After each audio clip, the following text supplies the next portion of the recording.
usanganwe ikaze kuri Ingenzi TV aho uri kumwe nanjye Spidio Habimana mu biganiro bitandukanye Ingenzi TV iba yaguteguriye nanjye nkaza rero kugira ngo mbikugezeho ndakwibutsa gukanda subscribe like share ndetse na comment. Mu karere ka Huye umuzamu w'iduka yiswe n'abantu bataramenyekana. Huye ni mwibara ritukura cyane, abantu bataramenyekana bari gushakishwa bakekwaho kwica iduka, kwiba iduka ndetse bakanica uwari uririnze.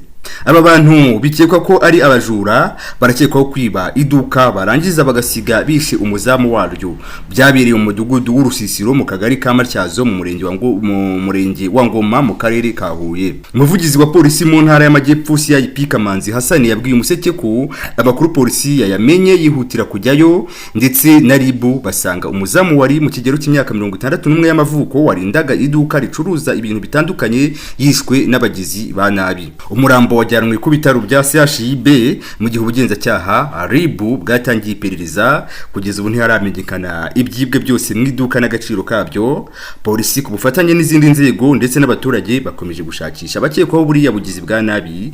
Polisi yanganishije umuryango wa nyakwigendera iboneraho no kwibutsa abo bishobora mu bikorwa bigayitse kubihungabanya umutekano n'ituzi ry'abaturage guhita babihagarika kuko kubahiriza amategeko ari inshingano za buri wese. Iyi ni Ingenzi TV naho ndi Spidio Habimana.